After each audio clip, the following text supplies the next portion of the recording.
Welcome to the Sober Unicorn. We are a gay-hosted, all-inclusive podcast about sobriety and addiction recovery for the LGBT plus community and all of our allies. I am your host, Holden, and thank you for joining us today.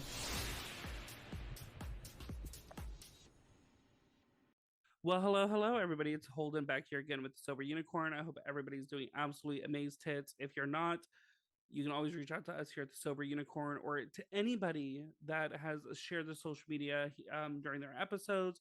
Any of us would be very happy to speak with you and just talk to you about what you're going through. Or if you have any questions, just don't hesitate to reach out. So today, we did not meet on Instagram like 90% of my guests.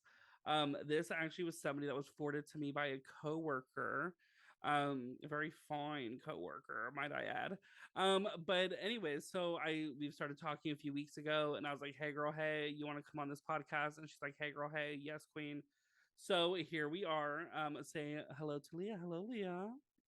Hi, Holden. How are you doing today? Good. How are you? I'm doing fabulous. I just got off of work. Of course, worked an extra shift. Got home, recording this, doing laundry. Gonna go to a meeting after this recording, or Yes. maybe I'll skip the meeting. But so No. anyways, so I just want to kind of get you on and share your experience, strength, and hope with recovery, and stuff like that. I know you have a little bit of clean time, well, not a little bit, a lot of it, clean time under your belt. So before we dive into the nitty gritty of recovery, um, I want to ask you one question, but I will give you an answer you're not allowed to answer with. So I want to kind of start off the episode with a positive note. So, what is one thing that you have gained the most out of recovery? Okay, what is recovery? What is a gift that recovery's given to you? The one answer you're not allowed to give me is your life back. Okay. Because that's generic, girl. That's everybody's answer. Okay. So recovery has afforded me um to be okay with self and to have my family back in my life. That's two things, but we'll go with it. Um but mainly like love of self again, because I hated myself for so long that I'm able to look in the mirror and like not hate who I am today and like be okay with the person that I am, like in my body and like my personality. Which is amazing. I think that's like one thing that recovery. I mean, the thing is, it makes you look at yourself in a very not so pleasant fashion at the beginning because you look at yourself and all the shit you've done and the bullshit you put yourself and everybody else through, but Right. it allows you to kind of forgive yourself and then to move forward and move on to now loving yourself. So Absolutely. good answer. I was really expecting you to Yes. stumble a bit. No. All right, so what? All right, so I want to kind of like try to do some things like that I'm not used to doing on the podcast. Try to shake it up because I'm normally used to like, all right, girl, what's your story? Okay, so what is the dumbest shit you did in recovery? I mean, not recovery. I'm sorry, girl. In active addiction. The dumbest? Hmm. What do you mean by dumbest? I Like would I've say the done a most unmanageable. Like the thing is, we all I'm gonna say everybody's rock bottom is very very different. And I think the things we do in active addiction to obtain the drug or the alcohol, whatever it is different for all of us. So it's kind of like, what did you do that you never saw yourself doing in active addiction? so this is gonna be crazy. But I was super young when I did this. I had an ex-boyfriend who would take me um to this person and had no idea who he was. And he would want me to just uh like brutalize him, I guess. And and I got a lot of money for doing it. And so I would say like that's something that I never thought, especially being like 16 years old, like doing that, like that's not how I saw my life going when I was 12, 13. So that was probably the craziest and like most out of character thing I did was yeah, like go and beat up on this dude and like him loving every second of it and getting paid to do so. But you know what's crazy? I mean, of course, I'm not going to discount the experiences that you had, but like the whole findom and the dominatrix, like, let me tell you, there's some women out there that do this shit as a career that never sexually even like get down with the man, and they make some insane money. I Right. mean, No, yeah, and I'm totally like as I've gotten over and like experimented with some things, like I definitely see that now, but at the time, I was 16 and like I was totally new to that whole world and like it was just very odd to me, and like even looking back now, like I say that's probably one of the craziest things I did only because of the circumstances that were around me, yeah, I mean, I've had a lot of crazy shit happen, but that being like 16 and doing it was like insane to me. yeah. No, no, 100%. I don't think. I mean, at Yeah. 16 years old, I was still like testing the waters. Like, do I like vagina or wiener? So, Right, right, right. so moving, like, say going forward, like jumping, fast forwarding a bit.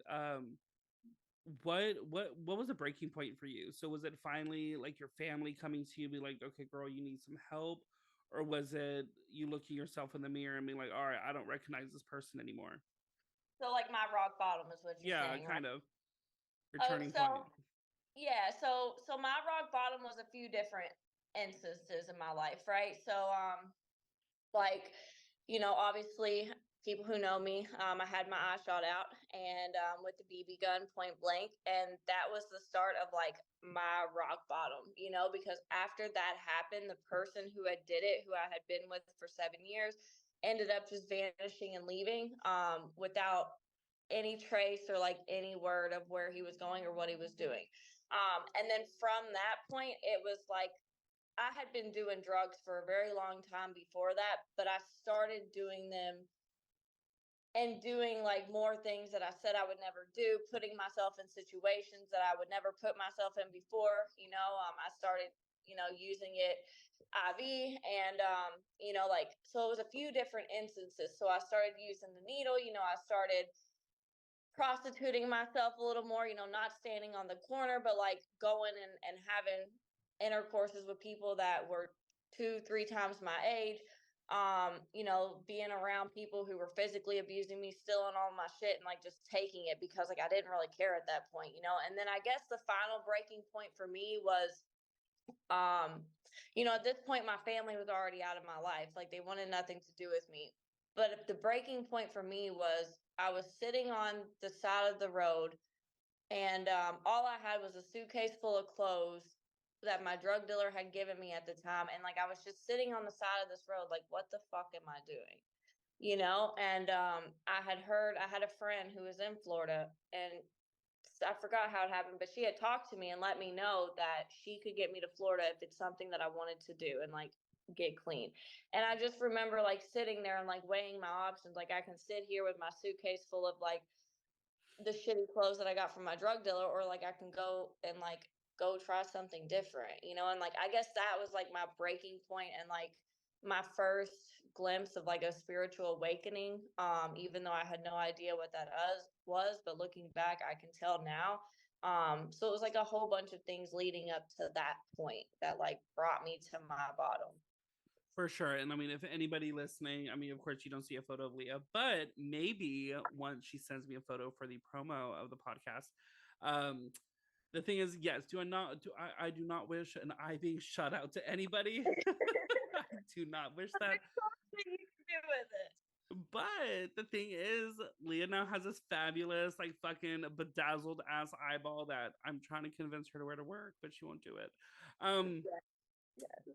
but the thing is, like, even though like it's an unfortunate event, like you've been able to like kind of make light of it, especially something like that with it when it comes to personal appearance, like that can be detrimental for a lot of people. So all right, recovery.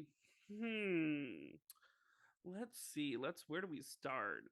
So I'm assuming, of course, you came down here for Florida to Florida, I'm Mhm. assuming, for rehab, correct? Yep, correct. So did it stick the first time, or were you a relapser? So it did stick the first time, because my mindset coming down to Florida, and like mind you, before I came to Florida, like there was 1 or 2 times, like I had gotten um, sent by the court to like a halfway house for 6 months, or like I went checked myself into detox because I pissed dirty for the court. Like I never really tried to get clean. So when I came to Florida, like my mind was set on I'm gonna do this because if I'm gonna use, then I might as well go back home. So I'm kind of what you would call like a one key tag wonder, I guess, because I came down here and it stuck. Like I wanted something different. I hit the bottom and like I was completely done with the drugs. You know what's so crazy? I consider myself a one key tag wonder because, um, I mean, I'm not, but I consider myself one because I was in a different fellowship before the one I'm in, so, and they give out chips. So technically, I've only received one key tag. No, I'm kidding. Um, Yeah, I don't feel like that's how it works, but your own one. so in recovery, of course, you dove straight in. Where do you think you faulted in your recovery at the beginning where it could have pulled you out? Men. Men for sure. And even still to this day, it's the same thing. Like it's a little different now because I don't feel like men would take me out now. Because I've proven to myself time and time again that it won't.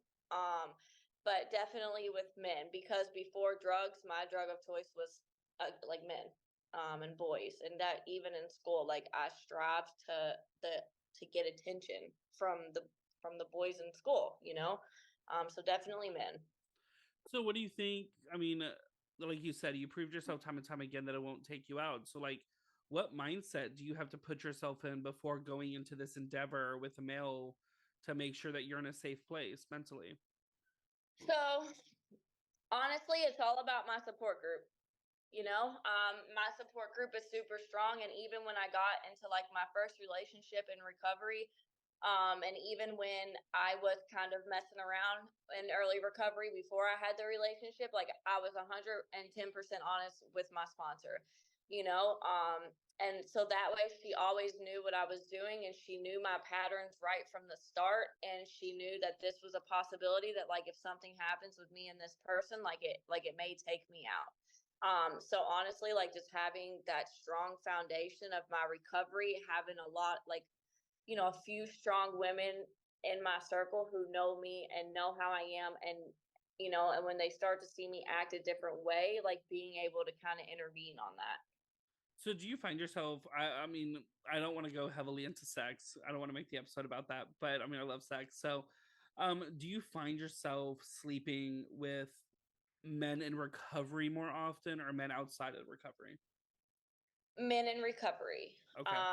Because I date in recovery, I sleep around it. Now, when I was in early recovery, I did sleep with a couple people that I worked with at a hotel, and they were not in recovery. But I quickly learned that people outside of recovery don't have the same goals and mindset that I have.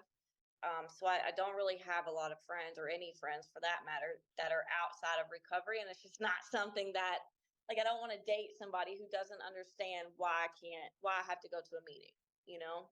No, oh my god, let me no, yes, no. So That is I oh my god. shit No, where that's I recover. the that is the truth though because um like when I try to talk to guys and I tell them that I'm in a recovery, like when I tell them my normal meeting is on a Friday, that's the only one I go to. So I mean that is very minimal compared to what other people do in recovery. And like they're like, well, let's hang out on Friday. I'm like, well, I gotta have a meeting. Well, just skip it. And I'm like, immediately that's a red flag. Yes, I feel further into recovery, further into dating somebody, skip a meeting to go to dinner. I think that's fine. But the thing is, when it's just like we're early in and you're already wanting me to give up this thing that's detrimental to me, not fucking sticking a needle in my arm, that to Right, me is red flag. right. So yeah, men. Mm, mm-mm. Mm-mm. If anybody's listened to oh my god, the episodes, what are they called? I fucked up, and I don't care remember what I titled the other one. Anybody that knows me and my the journey that I've encountered on knows that men is a huge factor for me as well when it comes to wanting to use. Yeah. Um, but I've recently am talking ish to somebody. We'll just say that, and we're not going to go into detail. Um, and everything's okay. But anyways, so Yeah. so when you take on sponsees now, especially men are a weakness for you. Hmm. You was a little hoe bag at the early recovery, risking being taken out. Like, are you somebody that puts a timeline on like no dating, no fucking for a certain length of time?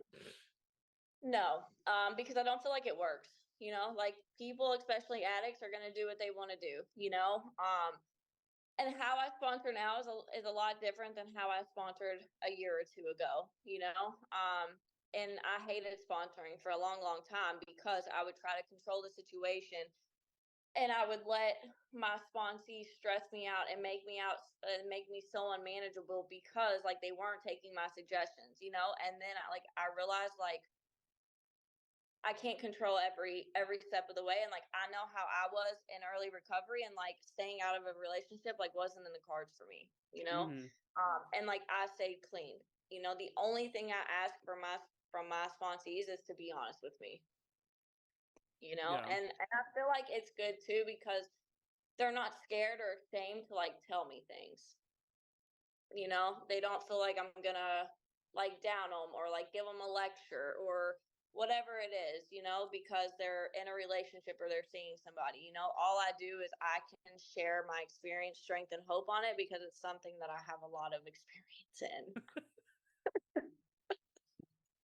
Oh my god, this reminds me of TikTok. Say you a hoe without saying you're a hoe. No. So we'll kind of back it up. So in early recovery, what is something that happened to you or somebody that maybe you encountered that you looked at or you experienced and said, I'm staying here, like I have to stay? What do you mean? Well, so I think, well, maybe, I mean, some people call it a spiritual awakening or something like that, where like it's maybe the first gift of recovery you receive, saying, okay, like this is what I'm receiving, like being in recovery, like I have to keep trying, I have to keep going forward. So probably for me, it was being able to like to take care of myself, I guess. Like obviously my family was back in my life as soon as I came back to Florida, and they supported me as much as I can, but it was that I was finally able to support myself, and I worked hard to be able to do so. Like for once in my life, I wasn't dependent on my mom, because they had bought me car after car after car. They've always bought me cigarettes and did all this. And then when I came down here, I had to work for that. I got out of treatment with nothing, no car, no nothing. And I think it was like I was super humbled, and I never wanted to have to go through that again. So I think just like having to fend for myself and like take care of myself, I was like I liked that feeling of being able to like say, "Hey, I did this." Yeah, being like Miss Independent over here. That's right. And And the it thing is, built me to where I am now, like all of that is like it's a pillar in my recovery, and I remember it like it was yesterday because it truly changed who I was and like what I wanted out of life. so the thing is, I'm assuming you're 100% heterosexual. Yes, Okay, so strictly dickly over here. you're not hetero-flexible.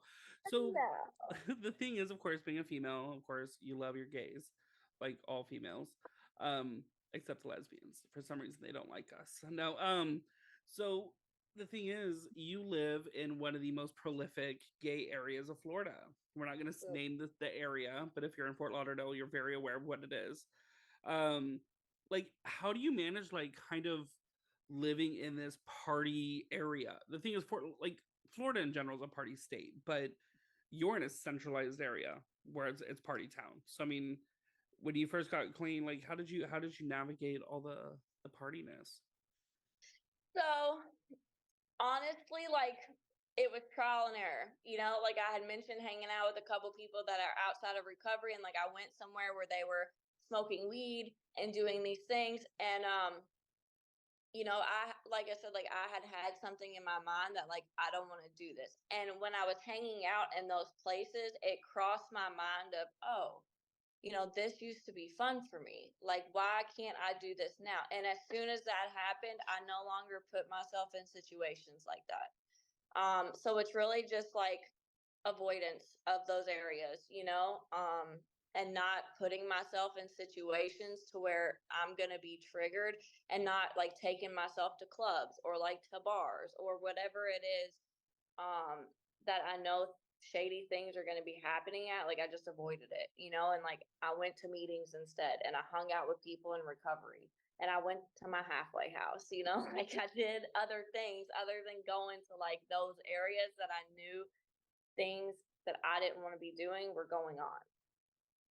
No, for sure, 100%. I think, like you said, people, places, things, is that's the one thing I've had to learn. I mean, yes, I haven't drank in almost 2 years, and it doesn't really bother me seeing people drink anymore. But like, Mhm.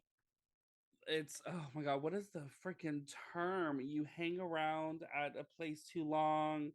You sit at the barber shop long enough, you're gonna get a haircut. There we go. There we go. That was the word I was looking for, Yes, or the term. But that's the thing, is like, if I continue to hang around the gay bars, the gay clubs, and everything like that, and I'm put myself around alcohol on a consistent basis, then guess what? I'm probably gonna one day be like, you know what? Like, it's a fun night. It was kind of a crazy day at work, and let me just pick up a quick drink, and then that quick drink will turn it into me calling somebody fully blacked out, like in the back alley, trying to suck somebody off. So, exactly. well, not trying, but Yeah. so,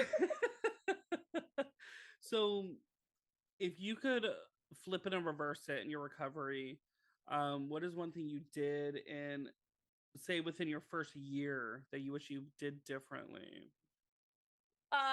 So one thing that I wish I did differently was raise my hand in meetings and push myself a little more to build more connections.